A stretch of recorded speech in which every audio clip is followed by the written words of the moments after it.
পশ্চিমবঙ্গের ভোট শেষ হওয়ার পরপরেই অমিত শাহজির কিন্তু অ্যাক্টিভিটি অনেক বেশি বেড়ে গেছে। যেসব রাজ্যগুলো পাকিস্তান এবং বাংলাদেশের সাথে বর্ডার শেয়ার করে সেই রাজ্যগুলোতে উনি বিশেষ করে নজরদারি শুরু করেছেন। সেসব জায়গায় বর্ডার ফেন্সিং হবে, যেমন গুজরাট এবং রাজস্থানে ওনার ভিজিট কমপ্লিট। এরপরে আবার পশ্চিমবঙ্গ এবং ত্রিপুরাতে ওনার ভিজিট আছে জুন মাসে, এবং এখানে বিএসএফের বর্ডার এরিয়াগুলোতে উনি যাচ্ছেন এবং তাদেরকে কিভাবে ওখানে বর্ডার ফেন্সিং হবে, স্মার্ট বর্ডার ফেন্সিং হবে, সে ব্যাপারে উনি জোর দিয়েছেন। এবং অবৈধ অনুপ্রবেশকারীদেরকে যেরকম পরিষ্কার করা হচ্ছে, দেশ আবর্জনা মুক্ত করা হচ্ছে, তার পাশাপাশি কিন্তু শুধু আবর্জনা মুক্ত করেই ক্ষান্ত হচ্ছেন না, কেন এরা আবার নদীর স্রোতের মতো আবার উল্টো দিকে ব্যাকফ্লো করেও চলে আসে। তো এবারে কিন্তু আমরা প্রথম দেখলাম যাতে পুরোপুরি এটাকে বন্ধ করা যায়, তার জন্য কিন্তু উনি ব্যবস্থা করছেন। কী ব্যবস্থা নিয়েছেন সেটা হচ্ছে 15 কিলোমিটারের মধ্যে, বর্ডার এরিয়ার 15 কিলোমিটার মধ্যে যত অবৈধ মসজিদ মাদ্রাসা আছে সেগুলোকে উনি ডিমলিশ করার নির্দেশ দিয়েছেন। এবং ওই এলাকায় কোন কোন গ্রামে হঠাৎ করে ডেমোগ্রাফি চেঞ্জ হয়েছে সেগুলোর একটা ডিটেলস উনি চেয়ে পাঠিয়েছেন ডিএমদের কাছ থেকে। এবং ওই এরিয়ায় কোনো নেতা মন্ত্রী বা কোনো স্থানীয় লোক হঠাৎ করে প্রভাবশালী বা পয়সা অনেক বেশি হয়ে গেছে এরকম মানুষদেরকে উনি আইডেন্টিফাই করতে চেয়েছেন।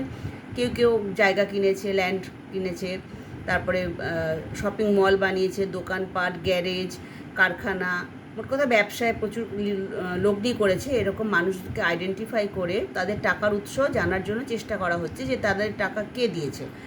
এবং শুধু তাই না, এই লাস্ট 15 বছরে কোন কোন নেতা মন্ত্রী প্রভাবশালী লোকেরা বিদেশে সফর করেছে, বিশেষ করে সাসপিসিয়াস কান্ট্রিগুলো যেমন বাংলাদেশ, পাকিস্তান, নেপাল, টার্কি, মালয়েশিয়া, এইসব জায়গাগুলো বিশেষ করে যারা ভ্রমণ করেছে এবং টোটাল বিদেশ ভ্রমণের ডিটেলসটা চেয়ে পাঠিয়েছেন। সেই বিদেশ ভ্রমণ কেন গেছিলেন, কার ফান্ড, এই ফান্ড কোথা থেকে এসেছিল, ডিটেলসটা কিন্তু নেওয়া হচ্ছে। কারণ হচ্ছে শুধু পাঠিয়ে দিলে হবে না, দেশের মধ্যে যেই মোলগুলো আছে সেগুলোকে চিহ্নিত করার চেষ্টা করা হচ্ছে।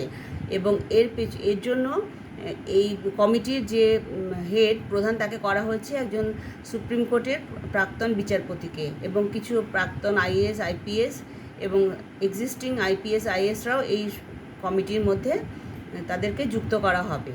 সুতরাং আশা করা যাচ্ছে খুব শীঘ্রই এনআরসি স্টার্ট হয়ে যাবে। সেন্সাস এবং এনআরসি কিন্তু পাশাপাশি পিছন একের পর এক আসবে।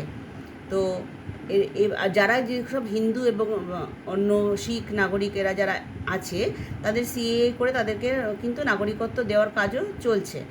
অর্থাৎ অবৈধ রোহিঙ্গাস এবং মুসলিম বাংলাদেশিদেরকে তাদের দেশে ফেরত পাঠানো হবে এবং বর্ডার ফেন্সিং সুরক্ষিত করে যাতে আমাদের দেশের নিরাপত্তা সিকিওর করা যাবে দেশকে আরও বেশিভাবে, তার জন্য কিন্তু ব্যবস্থা করা হচ্ছে। যা হচ্ছে ভালো হচ্ছে, যা হবে ভালো হবে। আশা করি আমরা ভারতবাসী হিসেবে আমরা সুস্থ একটা দেশে বসবাস করতে পারবো। ধন্যবাদ। জয় হিন্দ, জয় ভারত।